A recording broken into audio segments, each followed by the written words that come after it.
பராசக்தியை பற்றி தான். காற்று வாங்கும் பராசக்தி அப்படின்னு நிறைய பேர் போட்டிருக்காங்க. உண்மையிலே காற்று வாங்குதா அப்படின்னு பார்த்தா படக்குழு சொல்லியிருக்காங்க. ஒருத்தவங்க சொல்லியிருக்காங்க 11 கோடி வசூல் முதல் நாள். ஆனால் படக்குழு என்ன சொல்கிறாங்க, இல்லை 27 கோடி.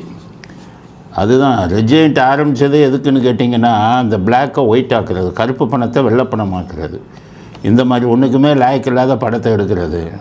அது மொத்தம் 10 கோடி கூட வசூல் பண்ணாது. ஆனால் 100 கோடி வசூல் வந்துச்சுன்னு சொல்லி ஒரு 90 கோடி கொள்ளையடித்த பணத்தை வெள்ளை பணமாக மாற்றிடுவாங்க. அதுக்கு தான் இந்த ரெஜெண்ட், அதுக்கு தான் 2006 இதுக்கு தான் உருவாக்குனாங்க. கொள்ளையடித்த பணத்தை வெள்ளை பணம். அந்த வருஷம் பிடிஆர் சொன்னார்ல, 2 பேரும் 30,000 கோடி வச்சுக்கிட்டு என்ன செய்கிறதுன்னு தெரியாமல் முழிச்சுக்கிட்டு இருக்காங்கன்னு. அது சபரீசன் போய் இதில் போட்டுருவார், G2 லேண்டை வாங்கி இன்னொருத்தவங்க பேரில். இவர் சினிமாவில் போய் போட்டு இந்த படத்துக்கு இவ்வளோ லாபம் வந்தது. ஆக நம்மெல்லாம் மற்ற தயாரிப்பாளர்கள்லாம் ஒரு படம் நஷ்டம் வந்தால் ரொம்ப லாபம் வந்தால் மகிழ்ச்சி அடைவாங்க. மற்ற தயாரிப்பாளர்கள் அப்பா லாபம், இவங்க நஷ்டம் வந்தால் மகிழ்ச்சி அடைவாங்க. ஏன்னா அதில் ஒரு கொள்ளையடிச்ச பணத்தில் ஒரு 40-50 கோடியை வெள்ளையாக்கிடலாம்ல ஒயிட்டா. அதனால் அவங்க ரொம்ப மகிழ்ச்சி தான். இப்போ பராசக்தி ஓடலைங்கிறது அவங்களை பொறுத்தவரை மகிழ்ச்சி. ஆனால் வெளியில் அசிங்கமாக போச்சு, எல்லாம் ரொம்ப அசிங்கமாக பேசுகிறாங்க. என்னையா போட்டே என்னாச்சு, ஜனநாயகம் ரிலீஸ் ஆகாமையே 11 கோடி, ஜனநாயகம் ரிலீஸ் ஆகிருந்தால் 1 கோடி 2 கோடி கூட வந்திருக்காது அப்படின்னு எல்லோரும் சொல்கிறாங்க. அதனால் 11 கோடி கூட வந்திருக்குமான்னு எனக்கு சந்தேகம். ஏன்னு கேட்டிங்கன்னா, தியேட்டர்லேருந்து வீடியோ வந்திருக்கு. இந்த வீடியோவை பாருங்கள். மொத்தமே 5 பேர் தான் இருக்காங்க. உள்ளே போனவர் அதை மொபைல் ஃபோனில் ஃபோட்டோ எடுத்து ட்விட்டரில் போட்டு விட்டார். ஆக 5 பேர் இந்த வீடியோவை பாருங்கள். எனக்கு வீடியோ எடுத்து பார்ப்போம், பின்னாடி உதவும்.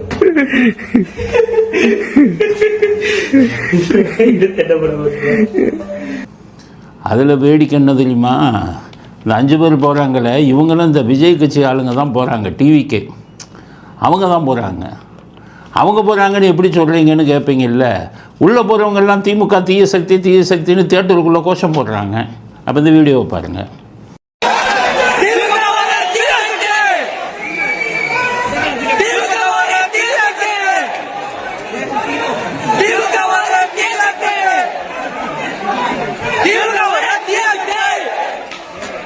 இவர் தான் சொன்னார் விஜய், திமுக தீய சக்தி, டிவிக்கு தாவேக்கா தூய சக்தின்னாரு.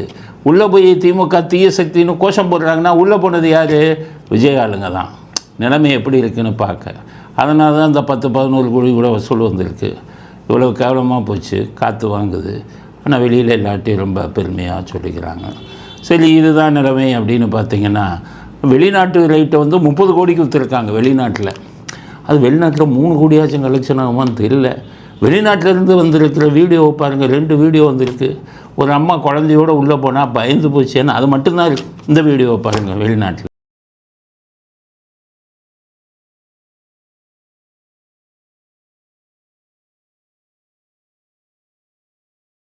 போட்டிருக்காங்க.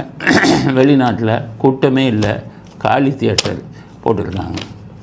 ஆக சிவகார்த்திகேயனை ஒழிச்சிட்டாங்க டிஎம்கே இந்த படத்தில் நடிக்க வச்சு. ஏன்னு கேட்டிங்கன்னா, அவருடைய அமரன்னு ஒரு படம், அது 50 கோடி வந்தது முதல் நாள் வசூல்.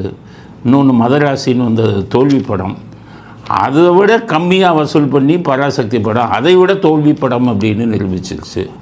அதனால் திமுகவோட ராசி கூட யார் போனாலும் உங்கள் காளி. வடிவேலு காலியான மாதிரி சிவகார்த்திகேயனும் இதோட காலி அப்படி. ஏன்னா எல்லாத்தையும் வெறுப்பை சம்பாதிச்சிட்டார். எல்லாரையும் எதிரியாக பார்க்குறாங்க. திமுகவை பிடிக்காத அத்தனை எதிர்கட்சிகளும், தாவேகா கட்சியும் சரி, அதிமுக, பிஜேபி எல்லோரும் சிவகார்த்திகேயனை ஒரு திமுகக்காரர் அப்படின்னு ரொம்ப எதிரியாக பார்க்குறாங்க. ஏன்னா படத்தை எடுத்தது இது இந்தி திணிப்பு அப்படின்ட்டு உள்ளே. அப்போ எல்லோரும் நினச்சாங்க, ஓ தமிழ் பற்று அதிகம் அவங்களுக்கு.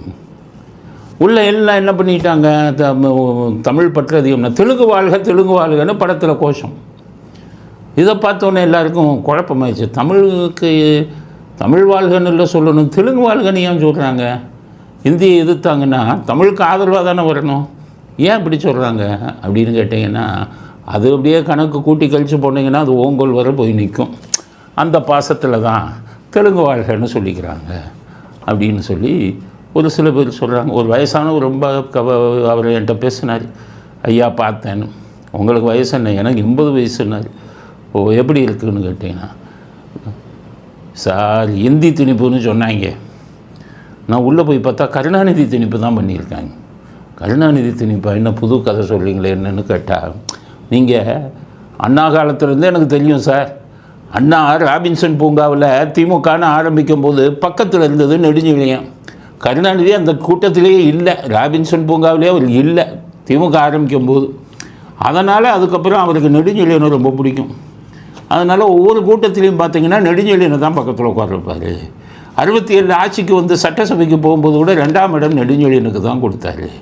ஆனால் இந்த படத்தில் அண்ணாவுக்கு பக்கத்தில் கருணாநிதி இருக்கிற மாதிரி காமிக்கிறாங்க. அப்போ இது இந்தி திணிப்பா கருணாநிதி திணிப்பான்னு என்கிட்ட கேட்குறாரு. நான் படம் பார்க்கலங்க, நான் அந்த படத்தெல்லாம் பார்க்க மாட்டேன். அதனால் என்னுடைய காசு இங்கே போக்கு நல்லவர்களுக்கு போகணும், நான் பார்க்குறது. என்ன சார் இப்படி சொல்கிறீங்க? அண்ணாமலையே பார்க்க சொல்கிறாருங்கிறார். அண்ணாமலை பார்க்க சொன்னாரான்னு பார்த்தா அப்புறம் தான் தெரியுது அண்ணாமலை சொல்கிறார், எல்லோரும் அந்த படத்தை பாருங்கள். ஏன் பார்க்கணுமா? அதாவது காங்கிரஸ்காரங்க எவ்வளோ அட்டூழியம் பண்ணாங்கன்னு தெரிஞ்சுக்கணுமா? காங்கிரஸ்காரன் அட்டூழியம் பண்ணது எல்லாருக்குமே தெரியுமா? அது என்ன இதை போய் பராசக்தி படத்தை பார்த்து தான் தெரிஞ்சுக்கணுமா? நீங்கள் என்ன பராசக்தி படத்துக்கு இது வியாபாரம் பண்ணுறீங்களா, இல்லை கேன்வாஸ் பண்ணுறீங்களா? அதுதான் கேட்குறேன் அண்ணாமலைகிட்ட. அண்ணாமலை சொல்கிறதெல்லாம் யாரும் கேட்காதீங்க, போய் பார்க்காதீங்க. அவர் திமுகவுடைய வலது கை. அவர் வெளியில் திட்டுற மாதிரி திட்டுவார், உள்ளுக்குள்ளே திமுகவுக்கு ஆதரவு பண்ணுவார். கருணாநிதி சமாதி போய் தொட்டு கும்பிட்டவர் இல்லை. அந்த பாசத்தில் பராசக்தியை எல்லோரும் பாருங்கள், ஏன்னா காங்கிரஸை பற்றி நீங்கள் தெரிவிப்பதுக்கிறதுக்காக பாருங்கள் அப்படின்னு சொல்கிறாரு. அதனால் இந்த மாதிரி பல எல்லா வகையிலும் தோல்வியை தழுவியது பராசக்தி. அதை வந்து ஒத்துக்க மாட்டேங்கிறாங்க. இப்போ காங்கிரஸில் வந்து அந்த படத்தில் காங்கிரஸை பற்றி ரொம்ப தாக்கிட்டாங்க. காங்கிரஸ்காரனுக்கு தான் சொரணையே இல்லைல்ல. தமிழ்நாடுக்கு இப்போ தான் கொஞ்சம் சொரணை வந்துருக்கு. சொரணையே இல்லை. ஏன்னா இவர் என்ன சொல்கிறார், இந்த படத்தை பார்த்ததுக்கப்புறம் செல்வ பெருந்தகை நான் வந்து இதுக்கு போக போகிறேங்கிறார், டெல்லிக்கு. எப்படி போக போகிறேங்கன்னா 10,000 பேரை கூட்டிகிட்டு போகிறாராம். 10,000 பேரை கூட்டிகிட்டு போனால் என்ன ஆகும் தெரியுமா? தமிழ்நாட்டில் இருந்து 10,000 பேர் திரண்டு நரேந்திர மோடியை உங்கள் வீட்டை தமிழ்நாடு காங்கிரஸ் கமிட்டியின் சார்பாக இந்திய தேச மக்களின் சார்பாக முற்றுகையிடுகிறோம் என்ற போராட்டத்தை நாம் அறிவிப்போம். அவர் எதுக்குன்னா மோடியை வந்து மோடி வீட்டை முற்றுகையிட போகிறாராம். அதுக்கு 10,000 பேரை கூட்டிகிட்டு போகிறாராம். மோடி விட்டு நீங்கள் எதுக்கு முற்றுகையிடணும்? நீங்கள் போனோன்னா ஸ்டாலின் வீடை தான் போய் முற்றுகையிடணும். உங்கள் காங்கிரஸை தான் இந்திய அரக்கின்னு சொல்கிறார். 10,000 பேரை கூட்டிகிட்டு நீங்கள் ஸ்டாலின் வீட்டை போய் முற்றுகையிடுங்க. நீங்கள் என்ன இதுக்கு போகிறேங்கிறீங்க? மோடி வீட்டை போய் அங்கே டெல்லிக்கு போகிறேன்னா என்ன கதை தெரியுமில்ல உங்களுக்கு? 10,000 பேருக்கு எப்படி புக் பண்ணுவீங்க? எந்த ட்ரெயினில் கூட்டிகிட்டு போவீங்க? ஒவ்வொருத்தருக்கும் இங்கேயே 1000 ரூபா, டெல்லிக்கெல்லாம் கூட்டிகிட்டு போனால் 10,000 ரூபா அவனே கேட்பான். அதுக்கப்புறம் ஃப்ளைட் சார்ஜு இல்லை ட்ரெயின் சார்ஜு எல்லாத்தையும் சேர்த்திங்கன்னா ஒரு ஆளுக்கே 1,00,000 ரூபா ஆயிடும். அவ்வளோ பணம் வச்சுருக்கீங்களா? ஸ்டாலின் ஆட்சியில் தான் நீங்கள் நிறையா சம்பாரிச்சிட்டிங்க அப்படின்னு சொல்லி தான் சங்கர் சொன்னார். அதுக்கு தான் ஜெகர் பாபு வச்சுக்கிட்டு எல்லாத்தையும் ஆட்கள் எல்லாம் வீட்டுக்கு அனுப்புனீங்களே. அதனால் நீங்கள் எங்கே போய் விசுவாசத்தை காட்டுறீங்க? உங்கள் இந்திரா காந்தியை அரைக்கின்னு சொல்கிறாங்க. அதுக்கப்புறமா நீங்கள் மோடியை எடுத்து போகிறீங்களான்னு கேட்குறேன். இந்திரா காந்தியை அந்த படத்தில் இந்திரா காந்தி படத்தை போடுறாங்க, இந்திய அரக்கின்னு. இவங்களுக்கே சரித்திரம் தெரியல. ஸ்டாலின் அந்த உதயநிதி உங்களுக்கே சரித்திரம் தெரியலன்னு தானே அர்த்தம். இந்திரா காந்தியை ஏன்ப்பா அரக்கிங்கிறீங்க? இந்திய எதிர்ப்பு போராட்டத்துக்கும் இந்திரா காந்திக்கு என்ன சம்பந்தம்? எல்லாம் சரித்திரத்தை படித்தீங்களா? ஒன்றும் படிக்காமல் படம் எடுத்துருது. 1965 தான் இந்திய எதிர்ப்பு போராட்டம் மிக தீவிரமாக நடந்தது. அப்போ இந்திரா காந்தி பிரைம் மினிஸ்டரே இல்லை. அப்போ வந்து லால் பகதூர் சாஸ்திரி தான் பிரைம் மினிஸ்டராக இருந்தார். நேருவுக்கு அடுத்து லால் பகதூர் சாஸ்திரி வந்தார். இந்திரா காந்தி பிரதமராக வந்தது 1966 ஜனவரி 24. இந்திய எதிர்ப்பு நடந்தது 1965. அந்த அம்மாவை போய் பார்த்துக்கிட்டு ஏன் இந்தி அரக்கி அப்படின்னு சொல்லி ஃபோட்டோவை போட்டு அசிங்கப்படுத்தும். அதில் வேடிக்கை என்னென்னா, அரக்கின்னு சொன்ன உடனே காங்கிரஸ்காரனுக்கு ஏன் கோபம் வரலன்னு கேட்குறாங்க. திமுக படத்தில் இந்தி அரக்கின்னு இந்திராந்தியை காமிக்கிறாங்க. அவங்கள பார்த்து ஏன் கோபம் வரல காங்கிரஸ்காரனுக்குன்னா? அரக்கின்னு பரவாயில்ல, இந்திரா காந்தியை பிசாசுன்னு சொன்னால் அவர் கருணாநிதி. அப்போவே காங்கிரஸ்காரன் வாயை திறக்கலையே. இப்போ எமர்ஜென்சி பீரியடில் எல்லாத்தையும் பிடிச்சி கைகால ஓடிச்சார் இந்திரா காந்தி. அந்த டைமில் கருணாநிதி என்ன அறிக்கை விட்டார்? மிசாவை ஏவி விடும் பிசாசேனார். மிசா பிசாசு அப்படின்னு ரைமிங்கில் திட்டினார். அப்போ பிசாசுன்னாரு. காங்கிரஸ்காரன் ஒருத்தனுக்கும் சொரணம் வரலையே, அப்பவும் வரல, இன்றைக்கும் வரலையே. அதனால் பிசாசுன்னு சொல்லிட்டு இப்போ அரைக்குன்னு சொன்னால் அது என்ன பெருசு எது இல்லையே. இதோட மோசமெல்லாம் திட்டியிருக்காரு. இருந்தாலும் 1-2 பேர்த்துக்கு சொரணம் வந்துச்சு காங்கிரஸில். மாணிக் தாக்கூர் சொல்லிட்டாரு, அந்த படம் டப்பா படம்னு சொல்லிட்டாங்க, நான் கஷ்டப்பட்டு சம்பாதிச்ச பணத்தில் இருந்து அந்த படத்தை பார்க்க விரும்பலை, ஆனால் என்னுடைய ஃப்ரெண்டுங்கள்லாம் சொல்லியிருக்காங்க ஒன்றுக்கு லாயக்கு இல்லாத படம்னு அப்படின்ட்டார். அடிச்சிட்டார். அப்புறம் இங்கே காங்கிரஸ்காரனே மோசம்ட்டாங்கன்னா எப்படி ஓடும் படம். அதுக்கப்புறம் ஒரு திருச்சி வேலுசாமி அவர் தான் பிடிச்சி வெளுத்து விட்டார். அவர் என்ன சொல்லிட்டாரு, எங்களுக்கெல்லாம் ஹிந்தி வேணாம், ஊருக்கு ஹிந்தி வேணாங்கிறது. இவங்க மக கனிமொழி ஹிந்தி கோர்ஸ் படித்தாங்களாம். ஏன்னா மத்தியமா அது மாதிரி இது ஹிந்தி கோர்ஸ் இருக்குது, பிரார்த்தனா மத்தியமா அந்த மாதிரி கோர்ஸ் இருக்குது. அதை வந்து ரகசியமாக படிச்சிருக்காரு இவங்க கனிமொழி. அது மட்டும் இல்லாமல் அவர் கருணாநிதி ஒரு தடவை சொன்னாராம், என்னுடைய பேரன் தயாநிதியின் வெற்றிக்கு காரணம் அவனை ஆங்கிலத்தை விட ஹிந்தி நன்றாக பேசுவான், அதனால் தான் அவனுடைய வெற்றிக்கு அதுதான் காரணம்னு பேசினார். திருச்சி வேலுசாமி சொல்கிறார் இந்த கதையை. அப்போ இவங்க குடும்பத்துக்கு மட்டும் பார்த்துக்க ஹிந்தி வேணும், ஊரான் வந்து கெடுக்கட்டு போட்டுணும் நினைக்கிறாங்க. வேலுசாமி பேசின இந்த வீடியோவை பாருங்க. காங்கிரஸ் தான் இந்தியை திணித்ததாம், இவர்கள் தான் எதிர்க்கிறார்களாம். அந்த இந்திய எதிர்ப்பு என்பதை இந்த நேரத்திலே சொல்ல வேண்டிய கட்டாயம் இருக்கிறது. எனக்கு ஹிந்தி தெரியாது, இங்க இருக்கிற பல பேருக்கு ஹிந்தி தெரிய வாய்ப்பில்லை. ஆனால் அந்த குடும்பத்தை சேர்ந்த ஒரு மேலவை பாராளுமன்ற உறுப்பினராக இருக்கிற ஒரு பெண்மணி, அந்த குடும்பத்தை சேர்ந்தவர் இந்தியிலே படித்து பட்டம் பெற்றிருக்கிறாரா இல்லையா? அந்த குடும்பத்தில் இருக்கிற ஒரு இளைஞர் மத்தியில் அமைச்சராக இருந்தபோது அன்றைய முதலமைச்சரிடம் கேட்ட நேரத்தில் எப்படி இந்த இளைய வயதிலேயே அவன் சிறப்பாக பணியாற்றான் கேட்டபோது அவனுக்கு ஆங்கிலத்தை விட இந்தி மிக நன்றாக தெரியும், ஆகவே அவனுக்கு அங்கே மரியாதை இருக்கிறது சொன்னாரா இல்லையா? இப்போ தெரியும்ல உங்களுக்கு திமுகவோட லட்சணம். திருச்சி வேலுசாமியை சொல்லு. ஆனால் அதில் திருச்சி வேலுசாமி மாதிரி ஒரு சில பேர் தான் அந்த ஒரு திமுகவை வெறுக்கிறது. திமுகவை வந்துக்கிட்டு அரக்கின்னு சொன்னாங்க, பிசாசுன்னு சொன்னாங்க, எல்லாம் காங்கிரஸ்காரன் தொடச்சி போட்டுட்டு தான் பின்னாடி போனான். அன்றைக்கி என்ன நடந்தது? வெறும் இந்த அரக்கி மட்டும்தானா, பிசாசு மட்டும்தானா? ராகுல் காந்தி ராஜீவ் காந்தி கொல்லப்பட்டார். அப்போ என்னாச்சு? திமுக வந்து ஒரு கூட்டணி மந்திரி சபையில் இருந்தாங்க. காங்கிரஸ் வெளியிலேருந்து அந்த மந்திரி சபைக்கு ஆதரவு கொடுத்தாங்க 97. அப்போ சீதாராம் கேசரிங்கிறவர் தான் காங்கிரஸ் தலைவர். அப்போ ராகுல் காந்தி கொல்லப்பட்ட உடனே அதில் சிபிஐ விசாரணை சரியில்லை அப்படின்னு சொல்லி ஜெயின் அப்படிங்கிற ஜட்ஜு தலைமையில் ஒரு கமிஷன் போட்டாங்க. 97 அந்த கமிஷன் தன்னுடைய அறிக்கையை வெளியிட்டது. அதில் என்ன சொல்லிடுச்சுன்னா, ராஜீவ்காந்தி கொலையில் வந்து திமுகவுக்கும் பங்கு இருக்குமோன்னு சந்தேகம் இருக்குது, கருணாநிதியை விசாரிக்கணுன்ட்டாங்க. உடனே காங்கிரஸ்காரன் குதிச்சான். 97 திமுகவை கூட்டணி மந்திரி சபையை விட்டு வெளியேற்றணும், இல்லைன்னா நாங்கள் கொடுக்கும் ஆதரவை வாபஸ் வாங்குவோம்ட்டாங்க. கருணாநிதி அசிங்கப்பட்டு சரின்னு கூட்டணி மந்திரி சபையை விட்டு வெளியேறினார். வெளியிட்டு தான் பிஜேபி பக்கம் போனார்.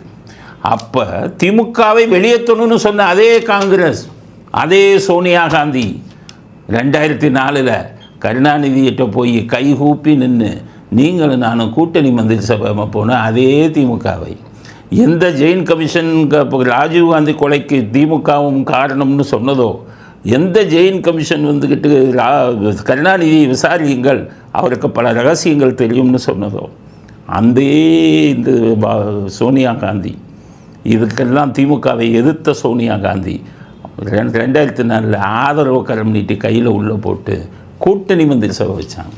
அப்போ காங்கிரஸ்காரவங்களுக்கு எது சொரணே கிடையாது. அன்றைக்கே சொரணை விட்டுட்டீங்க. இப்போ அரைக்கு என்னதுக்கு உங்களுக்கு சொரணம் வந்துருச்சா? இருந்தாலும் கூட்டணியில் வந்து கொஞ்சம் பிளவை உருவாக்குவதாக கேள்வி. இப்போ வந்து டெல்லி வர போயிடுச்சு.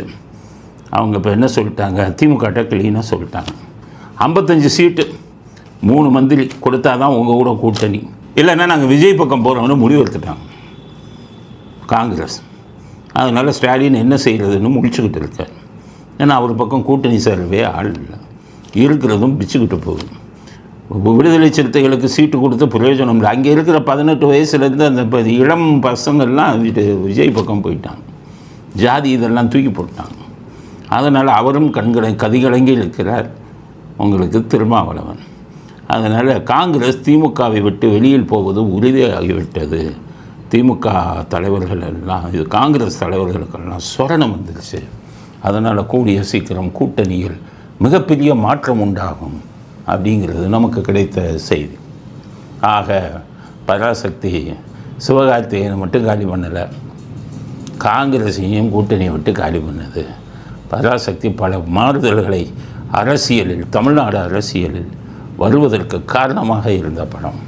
அன்றைக்கி பராசக்தி வச்சுக்கிட்டு தான் ஆட்சிக்கு வந்தாங்க, இன்றைக்கி பராசக்தி வச்சுட்டு தான் ஆட்சியை இழந்து வெளியில் போக இருக்கிறார்கள் அப்படிங்கிறது தான் செய்தி.